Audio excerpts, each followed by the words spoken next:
And welcome back, everybody. We haven't seen much action around the Atlantic, but the Pacific's been rocking and rolling for sure. But the Atlantic did have a couple of things going on last week. I want to bring in my buddy Mike Boylan from Mike's Weather Page, joining us live one more time. Mike, always great to talk to you. You went down for a beach visit to Daytona Beach. I was in Manasquan, New Jersey to watch his Aaron swell roll in yesterday, or last week, I should say, and it was beautiful. I mean, the weather was really, really cool. The waves, at least in Jersey, were rocking, Mike. How was it for your east coast of Florida? Yeah, it was a lot of fun. You know, we had the Daytona NASCAR race. That's where I was at. So I made a little trip over to the beach, and it was cool seeing people carrying their surfboards, you know, talking to the guys, you know, on the beach to get you to drive out there. They're like, these, you know, they're set like a 9 out of 10 on the height scale. You know, there's some of my drone footage. Yeah, it was really cool. You know, and I think the neatest thing for me was these tropical feeder bands, you know, like growing up as a kid. I think we've talked about it before, but they were coming in from the north to the south, and we'd get periods of rain. And the coolest thing was when Aaron passed to the north, we had this dry pocket, you know, spiral down. And it was actually cool that night. And I was talking to all the people in the infield, and they were feeling it. You know, we had a fire pit. I mean, it's August, and we have a fire pit from Aaron. So that was a lot of fun. That is so cool right there. How's the beach looking at Daytona? Because I was there for Milton's moving away, and there was no beach. The water just smashing into the wall. What's it looking like now, man? Yeah, I was really surprised. I was happy that they were letting us drive out there, and there was a lot of new seawall construction. I would say it's about 75% complete. You know, their new modern style seawalls are coming into kind of those integrated panels that I think is a newer technology. So it looked good. I was impressed. You know, good to see people out there enjoying the water, and city's looking pretty healthy. I'm glad, because when I left it in Milton, it was shut down totally. And the hotel room that I was in, Mike, the ceiling was coming down because of all the rain they had. So Milton was a huge rainmaker for them.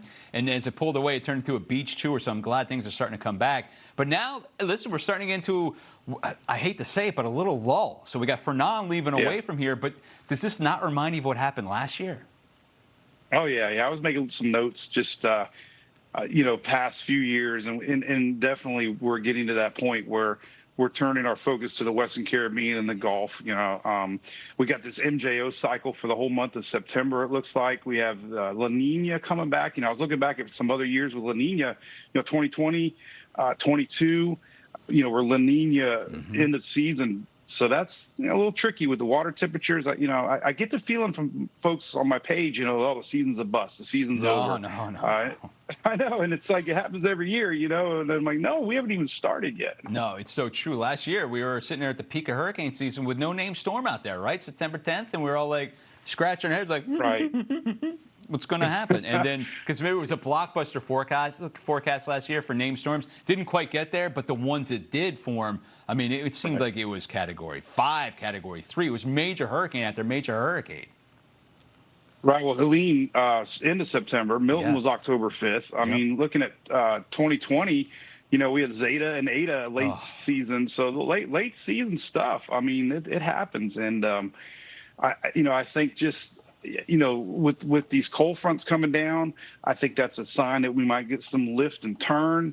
I mean, that's just classic patterns for October. We might see more in September, is what I'm feeling. Yeah, I'm looking at this right now, Fernand. How about this?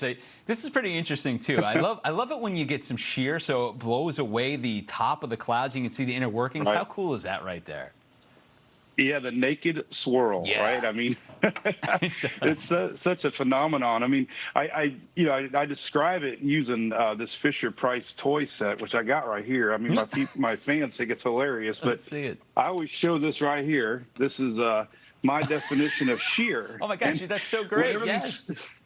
This is 250, 500, 700, 1,000 millibars. Yeah. And when we get shear, the top layer obviously is gone, and we don't have that perfect storm. So it is pretty cool to see how convection gets blown off to the side, you know. Yeah, that's brilliant. With these storms. And when you can look right down the gut of this thing, it looks like a flushing toilet. I mean, when you see that, you're like, it's still not frontal yet. No, exactly. And so, I mean, and it is, I'm laughing when you laugh saying it. I cannot, that was the one storm I was worried about this year, pronouncing it, you know. I still pull up the NOAA page, you know, and I still mess it up every time. I know. So I'll be glad when it's gone. We have a lady here that we work with, Matilda, and she's from France, and she taught us how to pronounce it, and she probably said it 3 or 4 times, and I'm still like, huh? Yeah. It Fernand. reminds me of ECE was my other one, and trying to remember how to spell it. That was my problem with that one. It's so bad.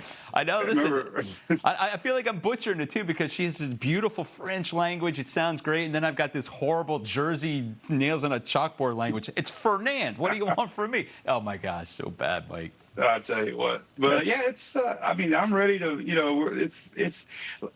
Looking back at the last 5 years, we've had September and October, and I'm really curious with this La Nina setting in, what we're going to see, and that's less shear in that Caribbean, the waters, everything looks like.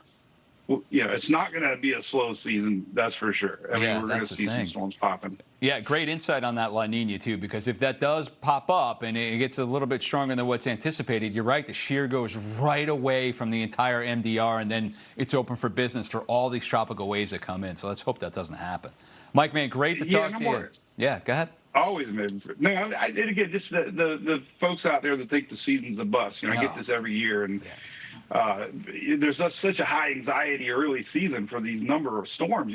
I compared 22 the other day with Ian and Nicole, and I was looking at 22, and that was really it. And nobody thought 22 was a dead season because it impacted a lot of people. So it doesn't take a lot of storms to make a season. 22 only had basically Ian, so I got to remind that to people. It just takes one, man. Remember, it was the A storm that did all the destruction in 1992, Andrew. And then what else happened after that? We don't even remember.